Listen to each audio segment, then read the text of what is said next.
On this episode of the ABB podcast, we've come out to Oakville, Ontario, to hang out with music journalist Mr. Alan Cross. How's it going? I'm fine. How are you?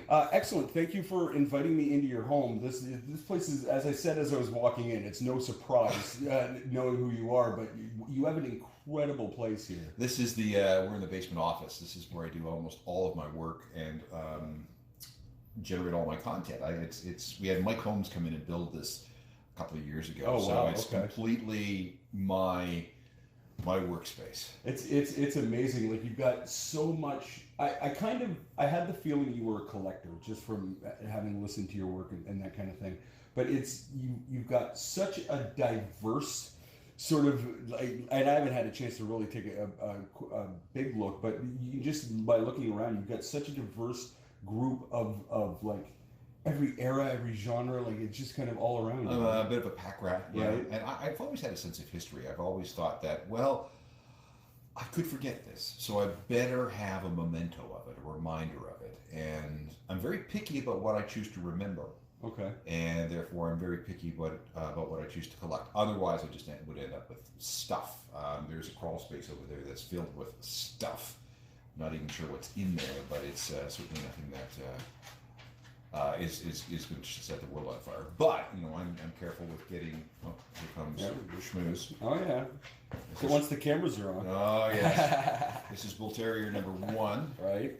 That is Schmooze. Hi, Schmooze. Oh, beautiful. And she is. That's exactly what she does. Yeah.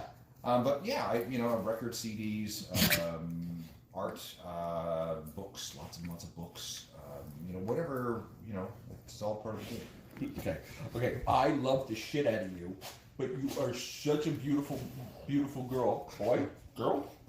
Such a beautiful girl. All of your mouthing and noise making is killing my audio. Yeah, it is. Let's come over here. Why don't you come over here? You can sit with me. Yeah. I'll give you your moment. Yeah. Yeah, there's another one upstairs. Squirt. But Squirt tends to be a little. Squirt tends to be a little on the shy side. No, that's what Bull Terriers do. They make the snorty noises. Oh, really? Yes, we've had. She's number 3 of 4, and they all make this snorty noise. That's what. Why Bull Terriers? My wife, I married into a Bull Terrier family with my wife, and I fell in love with them. Yeah. And once you have one of these things, I don't think you can really have anything else. Yeah, well, I mean, I'm of, I think, the right age that the only thing I think of is Spuds MacKenzie. Spuds MacKenzie, Don Cherry's Blue. Oh, right. The Target Dogs. In fact, her father, if you remember the Target Dogs from about 10 years ago, that's all her half-sisters. Oh, really? Yes, it is. Same family, huh? Same family. Oh, look at that. The whole family's famous. All right, be calm. Okay, and we're trying to do something of great importance here, so why don't you... There's always editing. There we go. We can edit. There, sit there. Hey, join the interview. There we go. We get it closer to you, too. Yeah, she sleeps about 20 hours a day. Yeah, she's beautiful. So let me ask you, normally how we start these podcasts is going like way back into history. So mom and dad, the house you grew up in, that kind of thing. Yeah, I grew up in a small town outside of Winnipeg called Stonewall. It was... back in the 60s and 70s, a million miles from nowhere. We had 3 TV channels. One of them was in French. And the only radio I ever had a chance to listen to was whatever mom and dad had in the car or on the kitchen counter. And for some reason, no idea why, my grandmother gave me a transistor radio for my 6th birthday. I didn't ask for it. My parents didn't ask her to give me one. I just got it.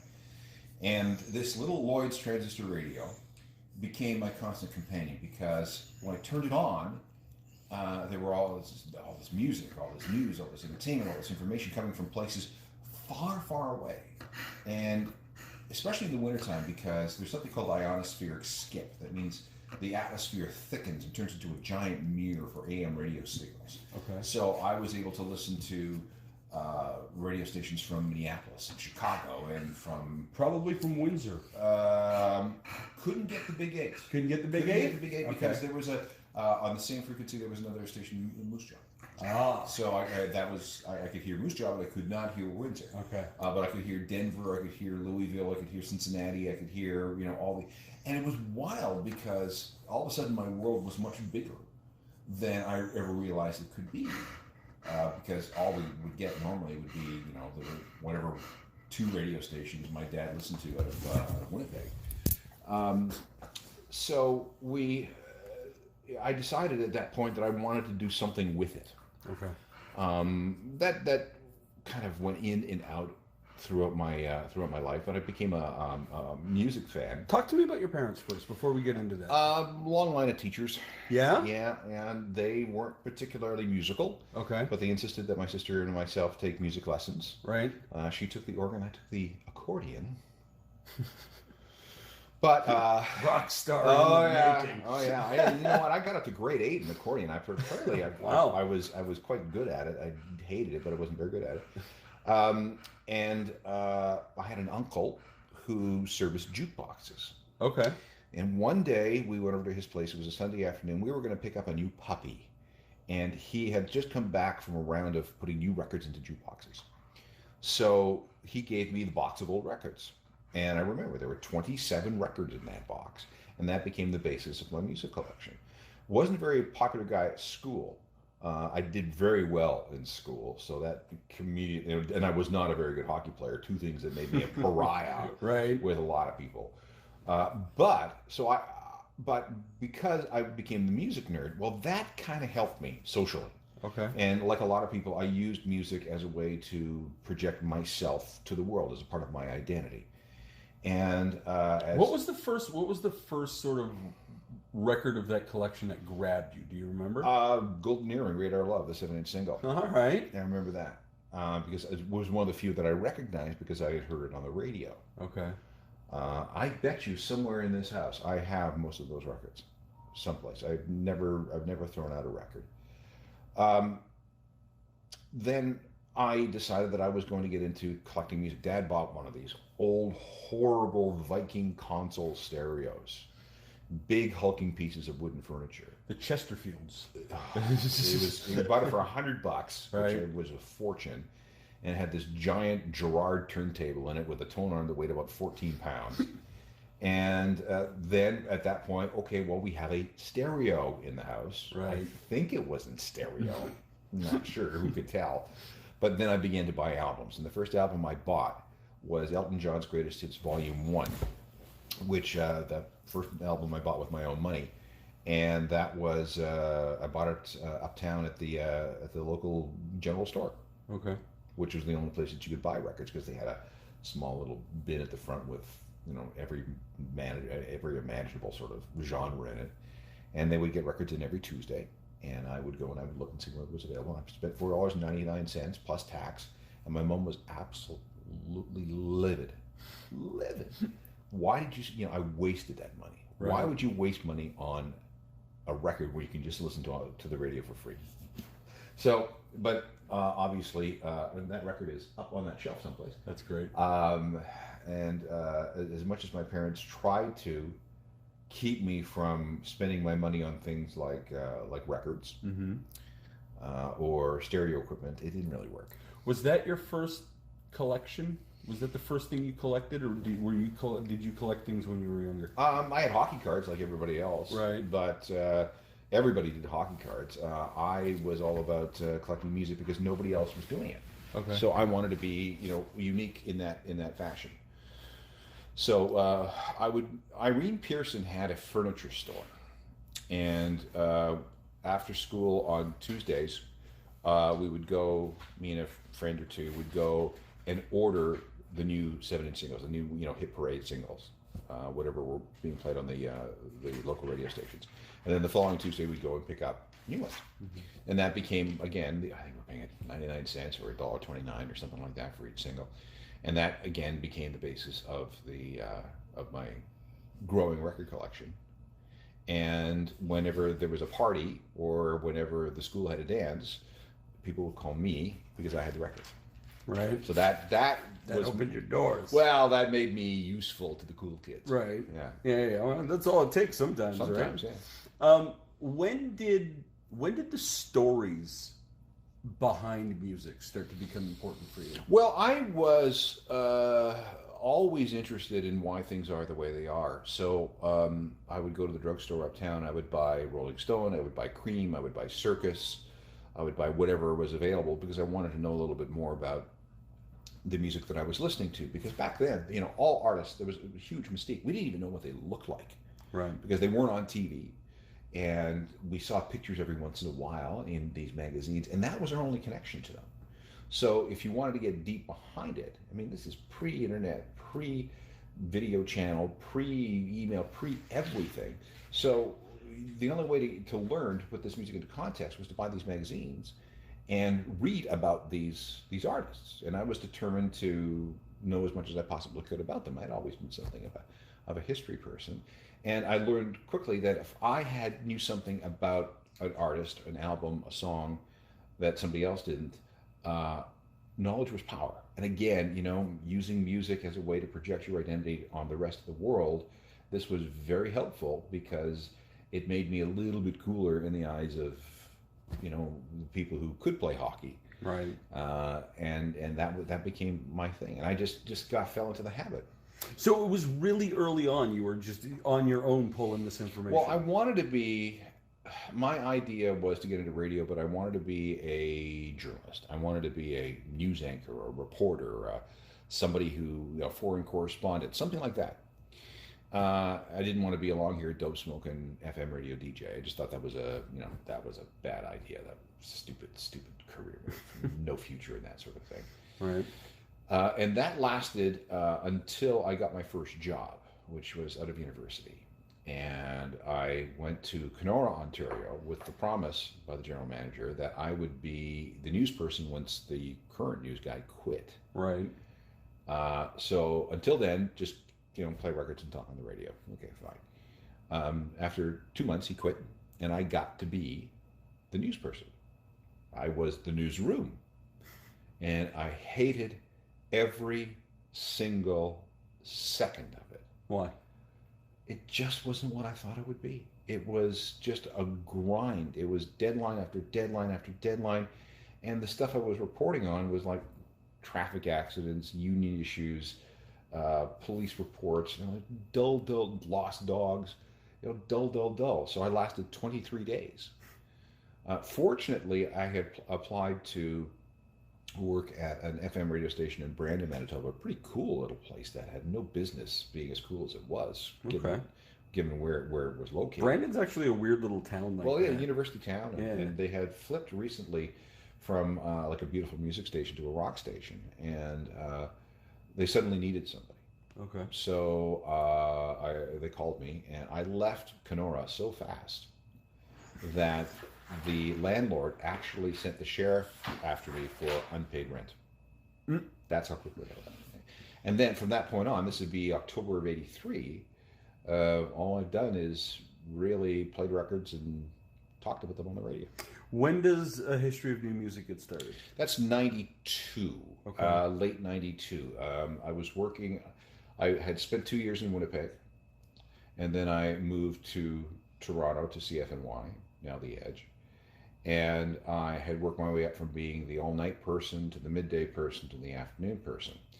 There was some turmoil, changes in ownership, changes in management, and there was some concern in the early 90s that the station was going to flip to another format because this weird alternative thing just wasn't working out. Mm-hmm. But they did a little bit of research and they realized, okay, we got these bands like Pearl Jam and Nirvana and Soundgarden. Yeah, because it's still sketchy. 92, 93, hair metal might still be around. Well, they were worried about that. Right. They were worried about that, and the station had not found its footing. There's a lot of baggage, and it needed to be refreshed. It did. I mean, radio stations need to be refreshed every once in a while.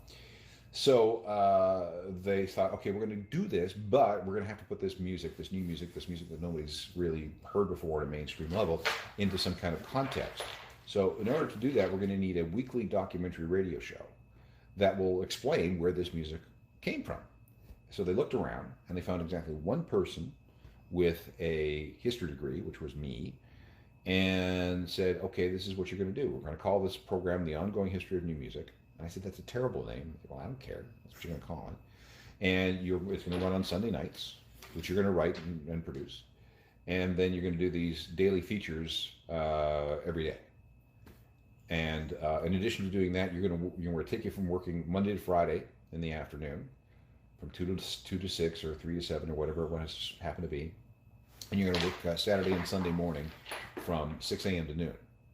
I said, well, don't want to do that. I mean, my wife works Monday to Friday. I'd be working Saturday, Sunday. We would never have a day off together. No. You mind? No, I don't want to do this. And they said, well, okay, that's fine. If you're not going to do it, we'll find somebody else and you're fired. So I had no choice. I had to make lemonade out of those lemons. And because I just bought a house, I'd recently been married. At that point, I didn't really have an awful lot of portable skills. I was just another guy on the radio. And radio's a weird gig, right? Because like that's kind of how it is. You get handed and told what you're going to do, and you don't really get an option. Every once in a while, Howard Stern pops up, and that happens once. And outside of that, it's very rare. Yeah. Everybody in radio has a best before date on their forehead that they can't read. Right. And the best thing that you can do is try to find a way to keep that date being rolled back and rolled back and rolled back. And it just so happens that this opportunity, which I did not want, was the thing that saved me, because I was able to position myself as the music nerd. Mm-hmm. And as the music nerd, I became somewhat ageless. And if I focused my energies on being somebody who talked about music in a I don't want to say scholarly, but with a respectful way, talking about history, talking about context, talking about why things are the way they are, that would save me from being branded too old for the format. I wonder how much, because the way you present the story, it's literally, radio execs, which I don't have a ton of, artistic respect I'll tell you for. Right but now, the radio show should not work. Well, that's what I was just going to say. Like, if you hand that to anybody other than you, I think it's done in a month and a half. It wouldn't even get on the radio. The host talks too much. Right. Plays a lot of obscure music, and never mentions the call letters of the radio station at all. Right. And I just finished yesterday episode number 855. It's more than that, though, because all of that stuff is right, and the formula to radio or whatever it doesn't work with.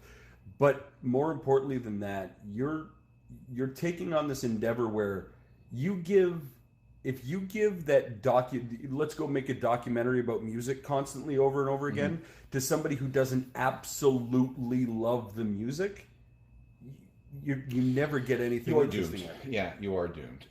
And there was something else that was a bit of a saving grace. Back in 93 when this started, there were some FM regulations in Canada that were really onerous, and one of them required a certain number of minutes of what was called foreground programming, which was block programming that had to run at least 15 minutes. And you were, by the terms of your license, required to run X number of minutes for every 168 hours. And this is CRTC. This is a CRTC rule with a license. So this was a way for me to, for the station to make up for their foreground commitment without, working too hard at it. Well, and it's funny because that's one of the things that does sort of stand out to me, is that it is Canadian content, but you talk a lot about American. No, it's not. It's Canadian content, and this is different. Okay. Foreground content is long form programming. Okay. Where you have a thematic thing that goes on for X number of minutes. Okay. Canadian content has to do with a number of songs on your playlist that are of Canadian origin. Okay, so this is a different block entirely. Oh, okay. no, we had things like hit non-hit ratios, we had things like repeat factors, we had promo time caps, we had foreground. The FM radio rule book used to be like a phone book, and the idea was to make FM radio separate and distinguishable and distinct from AM radio, because AM was the old form, was needed to be protected because it was an inferior format in terms of audio. But it was still making a lot of money, so FM couldn't be seen to be encroaching on AM. So for a very long time, until sometime in the 90s, it was actually illegal to have a top 40 station on FM. You weren't allowed to play 100% hits on FM. Any FM station could only play 49% maximum of hit records. What, this is all just like music business mafia stuff? No, this was a cultural thing. Okay. In order to keep FM from being too much like AM. Okay. FM was supposed to be the serious band. That's where music fans went, And in order to make sure that you just didn't gloss over the music itself, what you had to do is follow these rules. Okay.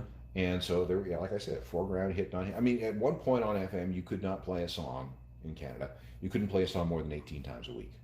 That was a rule. Wow. No more than 18 times a week. No more than 49% of the songs that you play could be certified Billboard Top 40 hits. You had to and that didn't change until the 90s. It didn't change. Just as grunge is kind of coming in. Didn't change. It really didn't bother CFNY because we were playing all the no hits anyway. Right. I mean, if we played 20% hits, that would have been a big deal. But it finally got phased out. But it was tricky. I mean, you had things like surveillance and mosaic programming and just on and on and on. Mm-hmm. And one of the things a program director had to do was be an accountant to try and figure out exactly how many minutes were being allocated, because if you had the CRTC do something called a wrap analysis, which meant you had to record all your programming 168 hours a week and keep it for 30 days, the CRTC could come and say, hey, we want to make sure, we want to analyze this week. Send us the tapes, and we're going to go through it second by second with a stopwatch to make sure that you're following the rules. So it was very, very regimented, and that did not break down until the 1990s. So as you're coming through, as you're being handed this show, the first at this point you've done on-air stuff, but it's all mostly been DJ stuff, or has it been? Yeah, have you done like the talk format at all coming into it? No. And had you done any like journalism outside of the short bit of news? Nope. How long did it take you to get an episode you could listen to? That's a good question. I had a pretty good idea of what I wanted it to sound like because I like that kind of programming. Right. And I had done bits and pieces of that sort of thing over the years. So basically, I sat and I thought, okay, I would like it to have this format. I would like it to have an opening prologue. I would like to have 3 segments and an epilogue. So I did a pilot program that ran. The powers that be listened to it and said, yeah, it's okay. And then they never, ever said a word about it ever again. It's your best blessing ever. Ever. They just left me alone and let me do what I wanted to do. Oh, you're back. Hello. And that was great. Again, that was 855 one-hour episodes ago. And the highlights that come out, are those additional segments? Or those are additional segments. So like so basically since 93, hello beautiful, hello, I know, we just have to be friends. So since 93, this has been continuous. I'm going to put you down here. Well, there was a 3-year hiatus when Chorus went through some reorganization. Okay. And my position was eliminated, so I left. Right. Or was asked to leave. And I ended up for 3 years doing some other things, including a 2-hour program with Astral, which became NewCap, which is now Stingray, a 2-hour program, very similar, called The Secret History of Rock. Okay. So basically what I did was I picked up where I left off and did that for 3 years. You just rebranded it? Yeah, I did, and I did 100 of those episodes. So you're over 900 basically. I am, yeah. And if you want to, because those were 2-hour episodes, so I'm, So double it up. Double it up, yeah. So my first exposure to you was in the 90s, probably 97, somewhere between 97 and 99. Because a kid from Windsor, right? Like that's the one thing. Growing up in Windsor, all the CanCon rules, all of that stuff were tossed out the window. Completely different because of Detroit. Right. And so growing up, and this is sort of a running theme on the podcast, growing up in Windsor, you didn't get exposed to Canadian music. Like you just didn't know what it was. And one of my first times coming to Toronto and being here for long enough to keep the radio on and listen to it when I'd be able to hear your stuff was in that 90s era. And all of a sudden, because I was a Stern fan, right? Like I listened to Stern and then later Opie and Anthony and that kind of radio. And outside of that, man, radio bored the crap out of me. Like people talking to come to Toronto, and because the timing's weird, but like I don't know if you were on the same station as Stern, or all I know is that I was in this area and I was kind of fumbling through radio trying to find something to listen to because I was a PI at the time, so just kind of sitting in the car the whole time. And I found your show, and it, other than because like there's Behind the Music sort of does, and I don't know how the timelines worked out there, but I think they both came out around the same time, somewhere around there, right? But like other than Behind the Music, I'd never heard or seen anything that taken a focus on music and took a serious but entertaining look at just the details behind all of it. And it really stood out to me. And I know just from the way you affected me as like an audience member, I know you have a lot of fans that have kind of grown up around what It's you're doing. weird. It is actually really weird because people will come to me and say, I've been listening to you my whole life. Right. And some of these people are now in successful bands. And it's like, I got into music because of you. Really? Or I got into radio because of you. Or I met my wife because of you. It's like, whoa. But you take it really seriously. Yeah, I mean, I should be. I mean, music is a serious pursuit. And the people who make music do it because they have to. There's something in their hearts and their minds and their bodies that say that they have to do this. Treat it with respect.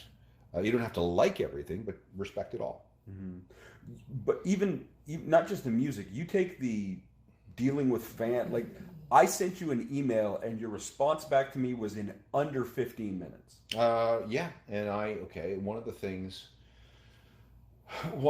that I have learned from watching a lot of other people in this business is that one of the quickest ways to ensure that you're going to have a short career is to be a dick. Don't be a dick. You can't be. And the other thing I've learned is that the way to build a fan base is one person at a time. So if somebody emails you, if somebody calls you, answer them. Get back to them as much as you possibly can. That is really hard in the era of social media. Like, I can't possibly begin to get all the Facebook messages and Twitter responses, but things like email and people. And I always give up my email address, and I don't go to bed until my email inbox is empty. I really don't. Is that an OCD thing for you? Yes, it is. It has become an OCD thing. Right. But part of the reason it's an OCD thing is because it works. Right.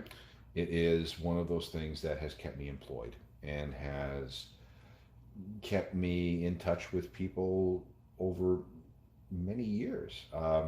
Again, I came to Toronto in 1986. I can count on one hand the number of people that I know and work with who are still working from that era. So it's important, never coast. God, never coast. Never think you're bigger than the radio station. Never think that you've got a job for life. It's not the case. Every day is you need to look forward every day and figure out, okay, what am I going to do next?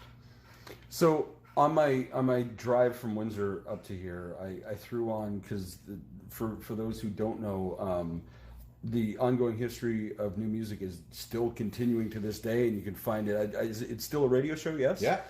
But it's the way I hear it now is it's a podcast, and you can. Yeah, that's blown up. We are approaching 5 million downloads.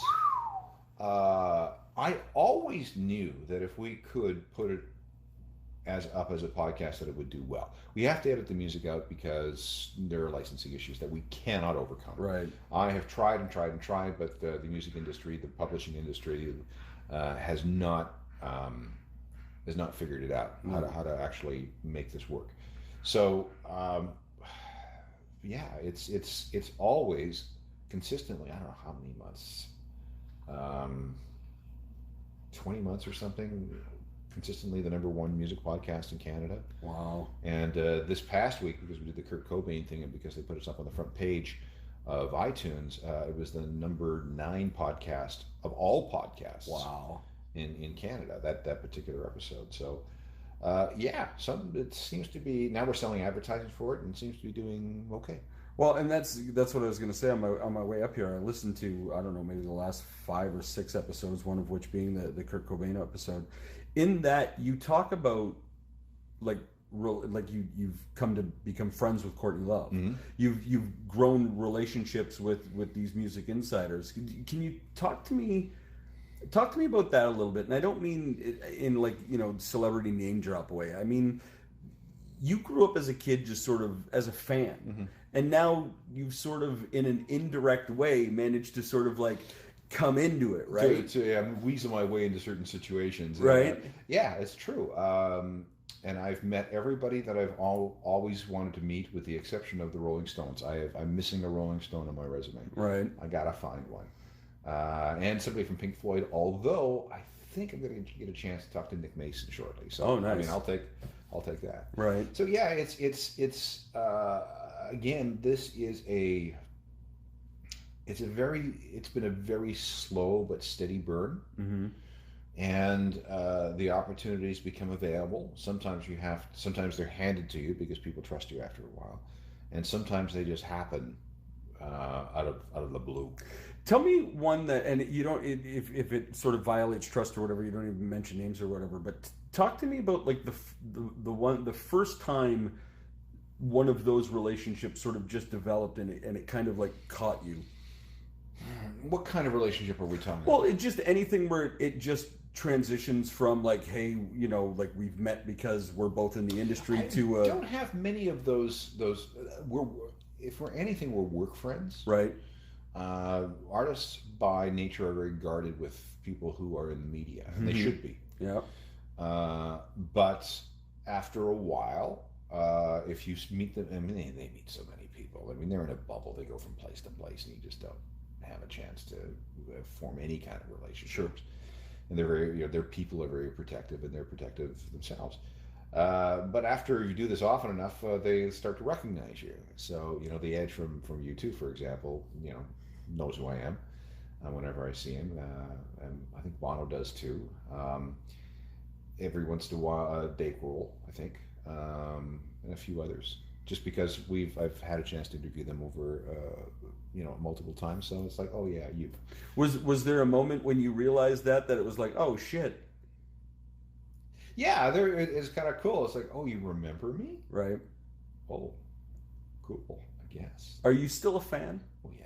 Yeah? Oh, yeah. One of the things that you got to remember in a position like mine is that I am the proxy for everybody who has ever been a fan of that person that I am talking to. So it is up to me to get that artist to tell me something that every fan wants to know. So, I have to be... I can't be all fanboy about it, but I have to be informed, I have to be prepared, and I have to be ready to ask some interesting and sometimes some tough questions.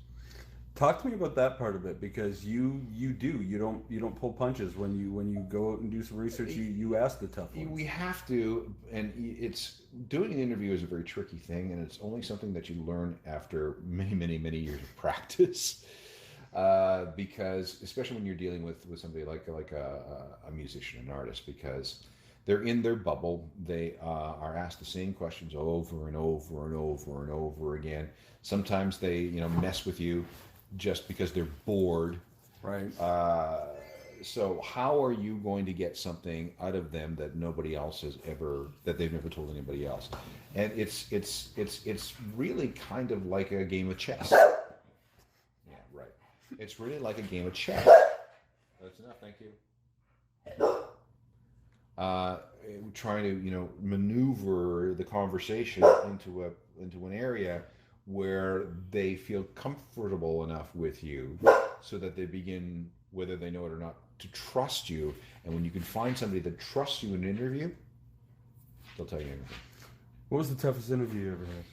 Oh, well, Courtney Love has been difficult a couple of times. Morrissey was difficult. It's so funny that you went to Courtney, because that was the one that you've become friends with. Well, she's a genius. She is an incredibly smart woman, but she is just she's hard to keep up with. Right. But back in the late 90s, early 2000s, she was a difficult interviewer. Now she's just like somebody I text back and forth with. Right. Morrissey, of course, he's just classically a hater of journalists. Right. So you never know what's going to come out of his mouth, whether it's going to be true or not, or whether he's having fun with you because it's just what he does. Then you get guys like John Frusciante from the Red Hot Chili Peppers, who he is an artiste, right, in the sense that he lives and breathes to make music and nothing else. Much else. Yeah. So he's not he's a difficult interview because he doesn't focus, or at least when I spoke to him, he didn't focus. But then you run across a guy like Bono. Bono's the greatest interview ever, because here's how an interview with Bono goes. How's it going? And that's it for 45 minutes. Right. You don't have to say a thing. He's just got everything in the world ready to go. He does. And he, he's got that Irish gift of gab.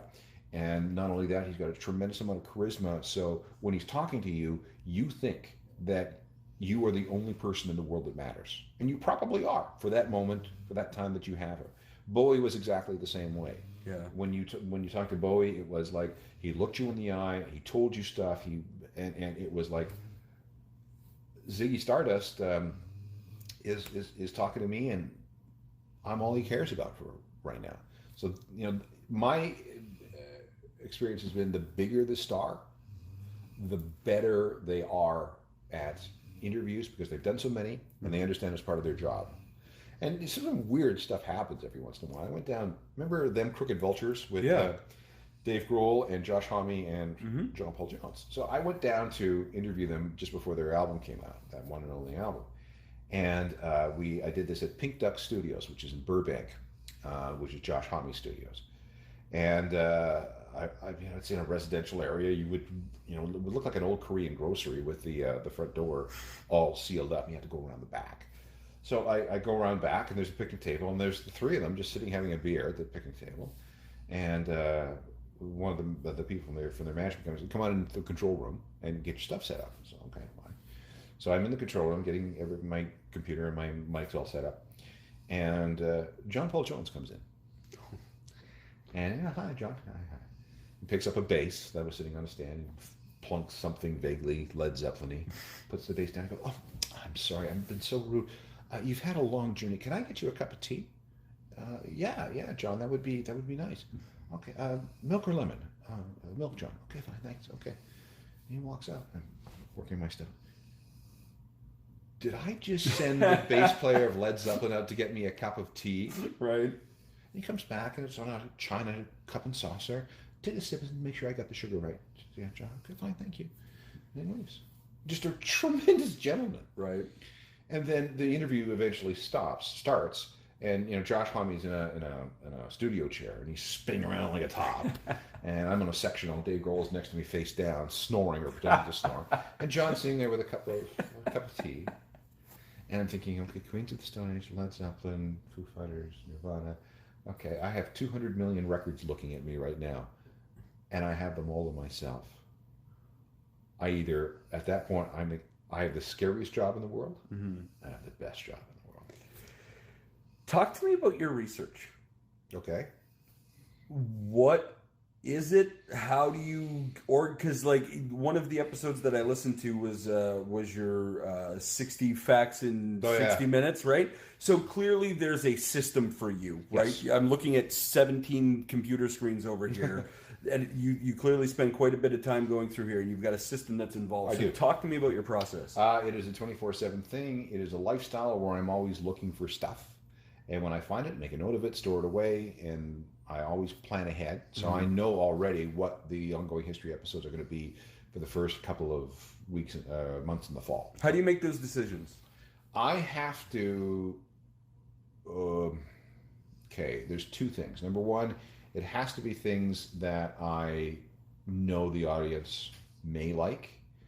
And the other thing is, and this is the most important one, is, I've been doing this a long time. Got a lot of baggage, been there, done that, all that kind of stuff. If I can find something that makes me go, wow, that's cool. If it makes me go, that's cool, think about the effect that it's going to have on a person with a life. And that's the filter. It's got to make me think, wow, I did not know that. That is really interesting. Well, let me see if I can spin this into a story or a theme that will make other people look at their radio or their podcast device and go, wow, I didn't know that.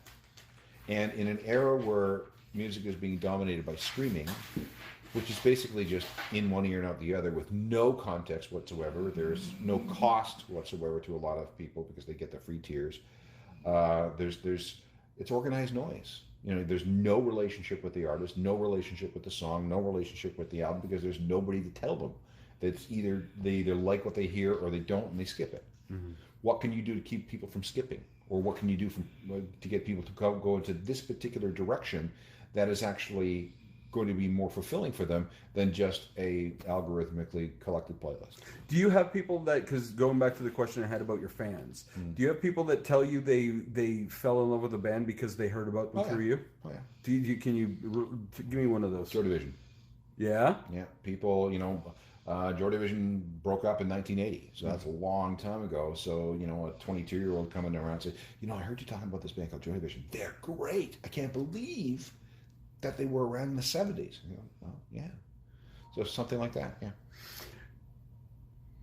In your process of doing your research, like you said, what the episodes are going to be coming weeks ahead. Mm-hmm. I get that. Do you build an episode around stuff that you've already found, or do you chase after information? Both. Yeah? Both. It depends.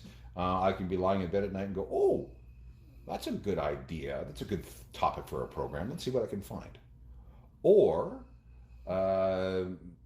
let's say, one of the things I'm going to have to do at some point this year is an hour on 21 Pilots, because, they've got 5 or 6 albums.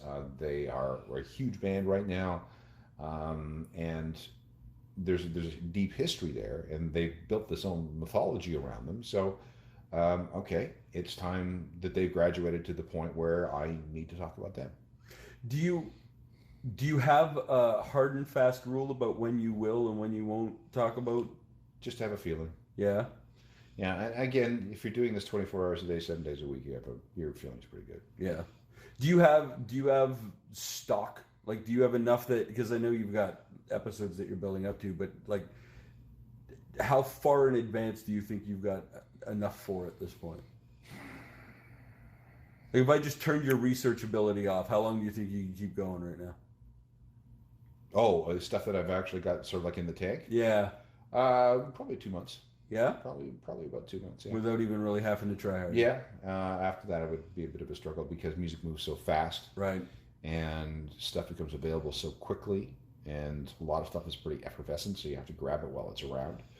Do you follow a lot of the newer stuff? Oh yeah, all of it. Yeah? All of it, yeah. How do you know which ones to pay attention and which ones not to? Just you learn. Yeah? You learn. I mean, if you're reading about stuff all the time, you can see things. I mean, for example, Billie Eilish, hot new young artist, just released a debut album. I've been watching her progress for a couple of years now. Yeah. So, and I mean, I talk to people within the industry, and when something's going to pop. And I know how the industry works because there's a whole machine behind it. And if you know how the machine works, you can sort of track how things are working or not working for specific artists. And you just go, it's a matter of time before this happens or that happens or doesn't happen. Is it that systematic? No, it is. The music industry is weird in that it is selling a product that has an opinion. Okay. Artists are creative. They do not work to deadlines.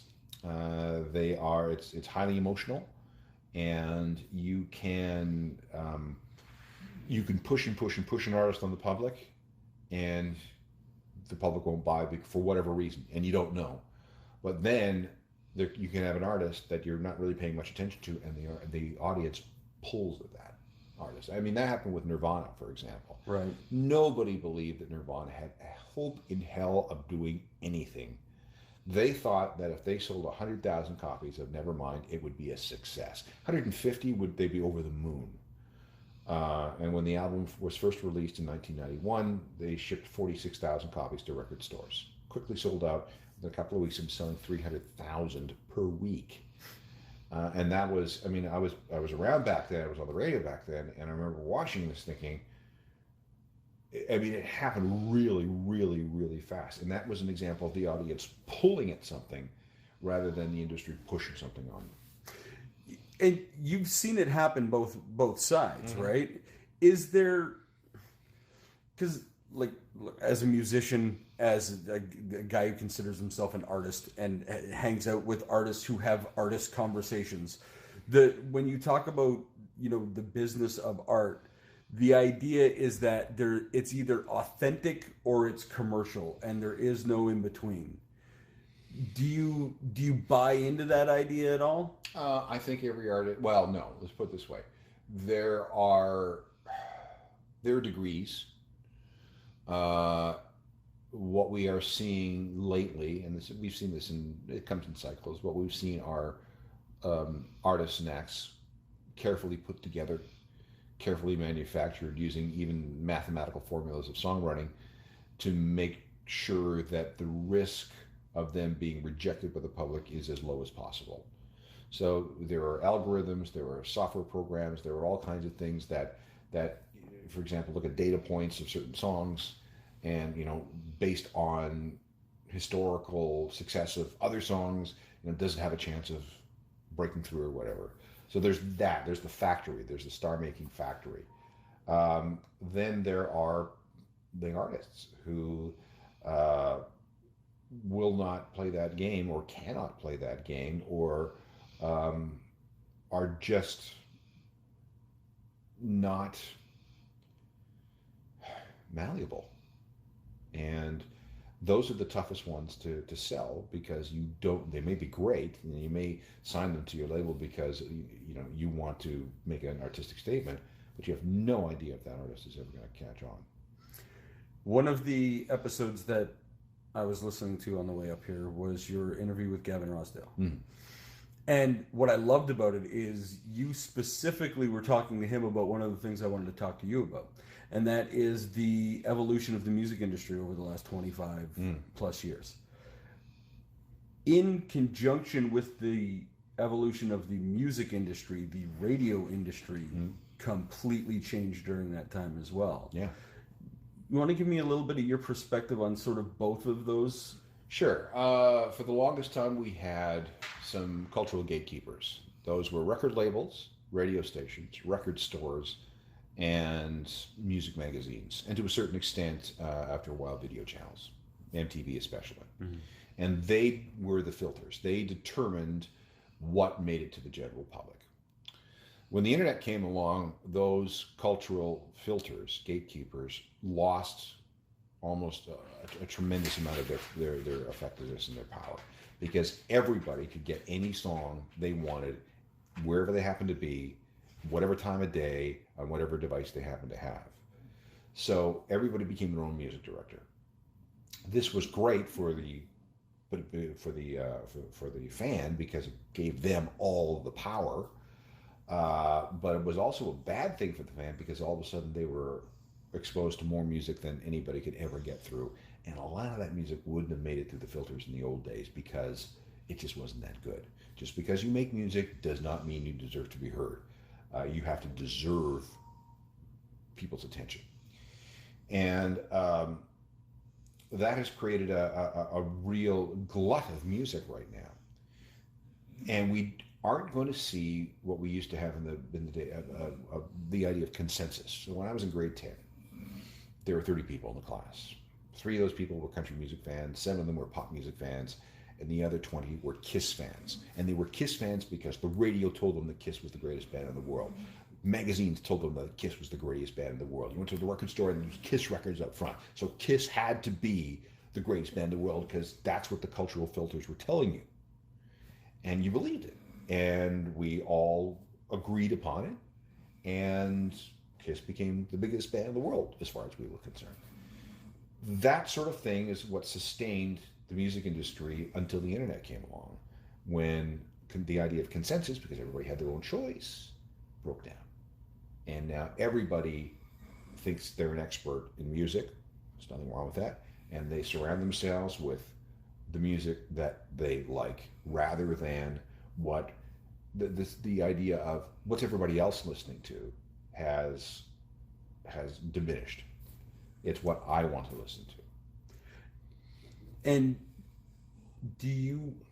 how do you look at that from like a radio perspective? Because it like, as that industry changed and radio started, because radio to me was always like the marketing extension of the record industry. Oh, it was, yeah. So like, you guys, more than I think most people, felt the backlash of the record industry not having a fucking clue what to do with the change. Well, yeah, it's still there's a very complex transition going on right now between old media and new media, and music consumption habits and patterns. And we still don't know where everything is going. It's only been over the last couple of years, for example, that the record labels have figured out that streaming is actually a good idea, something that they fought against for a very long time. But now more than 50% of their revenues are coming from streaming. Globally, 47% of all music revenues for the labels are coming from streaming. That is up 9 points from last year. So at some point this year, the whole world, streaming will have dominance. What does that mean? How do you sustain that ecosystem when artists aren't getting paid nearly as much as they used to by selling CDs or vinyl? How do you sustain it when the streaming music services are unprofitable because of the licensing agreements? It's a very strange time, and radio is still very powerful, very profitable, very popular. I mean, 88% of the Canadian population listens to music every month. That's pretty good. Mm-hmm. People like it because it's free. People like it because it's uncomplicated, and they've grown up with it and they know how it works, and they can get it just about anywhere. But radio is in its current form is completely one way. There's no interactivity, and you either accept what comes with the speakers or you don't. So radio is going to have to evolve beyond just being an AM and FM signal. What form that takes, we don't know. We could jump into something now, but 6 months from now, something will change, and it could be completely different. For example, everybody right now is kind of holding their breath. What does 5G connectivity mean? It means really, really fast connectivity. Really, really, really, really, really fast connectivity. Okay, what's that going to mean? We don't know, because outside of South Korea, there's no networks yet, but it is coming. So we don't know what to prepare for. Right. So meanwhile, it's just like baby steps. Watch everything. Try and adapt as best you possibly can. In the early 2000s and mid 2000s, I was part of a bunch of different projects where we jumped in both feet with internet-related initiatives, and by the time we got them all up and running, the industry had moved on, and there was new hardware. Companies had gone out of business. It changed every 5 minutes. It changed every 5 minutes. Yeah. I mean, when I was program director of The Edge, there was no Facebook, there was no YouTube, there was no Twitter. Right. And by the time I finished that stint, we had YouTube, Twitter, Spotify, and everything was. We didn't know what to do with this stuff. Right. And nobody did, because it was so new and because there were so many different components to it. So we'll figure it out. We will definitely figure it out. When? I don't know. You're not leaving all your eggs in that basket, though, because I did some searching, and it's not just the ongoing history of new music where I can find you on a podcast. There's also, is it Beats and Geeks or? Yeah, that's another podcast I'm doing. Right. Geeks and Beats. Is that your own, or is that part that's of my it? own? Okay. That's... So is that you and a partner? Yeah, Michael Hainsworth. Okay. And how did that get started? We just had dinner and decided that we would like to do this as extracurricular activity so we could learn how to do a podcast. Okay. And we make almost nothing from it. Right. But it has given us some pretty good chops when it comes to creating podcasts. Mm-hmm. And it turns out, podcasts have only really become a thing in the past 3 years. Mm-hmm. It's in Canada. We're about 5 or 6 years behind the United States. Yeah, it's like 10 to 12 overall, and then Canada having any awareness. Yeah. 3 or 4. So things are picking up steam now. And we have 224 episodes of Geeks and Beats that we're going to see what we can do with. How long has it been going? 6 years, I think. Wow! So you started that early on? Yeah, and there was a year we took a year off. So yeah. Okay. So now talk to me about, and like I said, when I walked in here this morning, I got an email or Facebook message talking about this festival happening up in, of all places, Stayner, Ontario. Yeah. I am a freelance person. In other words, I have a company and I lend my services out to everybody. So I create ongoing history stuff and some other things for Chorus Entertainment. Right. I create it for them, they own it, and that's it. But I also do other things. So I do voice work, I do narration, I do various types of consulting, I do speaking engagements, all kinds of different things. And one of the things that I did back in the day with The Edge was book shows like EdgeFest. Mm-hmm. And I was in charge of helping to create EdgeFest and the Casbys and a few others. These guys, MF Live, based in Niagara on the Lake, decided that they wanted to do a festival. And they contacted me, or I contacted them, I can't remember which came first. They needed somebody to help them, advise them about how to put this thing together and how to promote it. So that's what I'm doing. Tell me about the festival. It's a 4-day festival. Big one. Big one that is at the Edenvale Airport. They own a big plot of land there. It's zoned industrial. It's got all the facilities that you possibly could need for a big 3-day outdoor festival with things like camping and electricity and sanitation and security and all that sort of stuff. And it is hopefully the first of many of these festivals every year, maybe not just in Ontario, but in other parts of the country. It all depends. These guys are first-time promoters. They have some money that they made in oil and gas. All the artists have been paid for up front. So they own the infrastructure and everything like that. You got VIP packages where you fly in on private jets. Yeah, and I stuff. mean they got it happening. They're trying to do a Canadian Fire Festival over there without using those words, probably. Well, yeah, but I can tell you that it is not going to be that way because everything has been paid for. Right. And it is, I'm in contact with these guys on a daily basis, and I know how things are going. And it's sure there's a lot of skepticism because the Fire Festival did no one any good, and there have been issues with other festivals like Bonnaroo and a few others. Well, and Montebello, actually, Alex Martel is our guest next week. It'll already have aired by the time this comes out, but Alex from Montebello Rockfest, and they had their issues last year too, right? Yeah, getting into the festival business is a very, very risky thing. Mm-hmm. And the only thing right now that could hurt us is the weather, and we have no control over that. Right.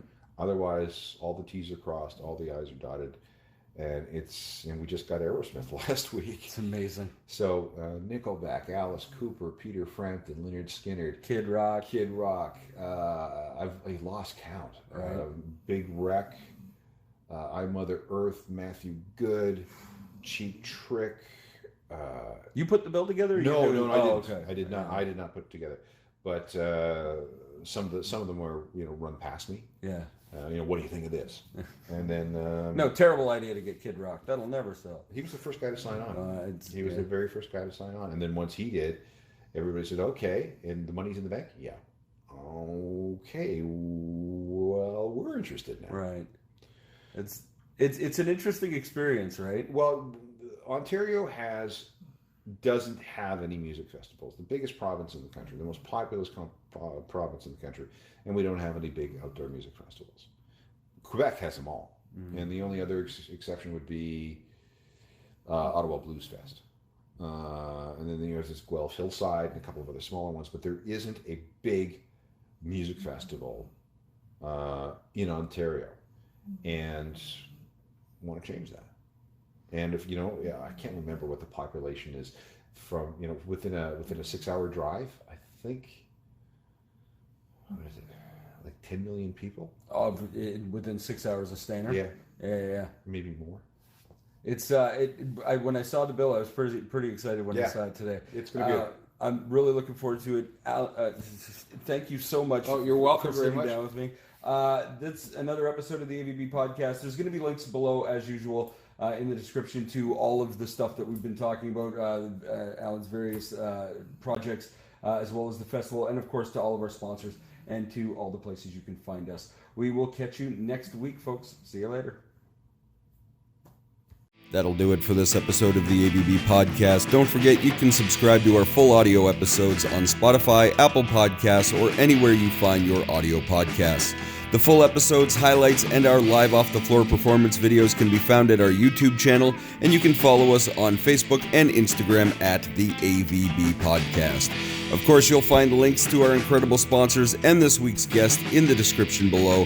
The AVB Podcast is part of the Border City Network. Find more great content at bordercitynetwork.com. See you next time, folks. Bye-bye.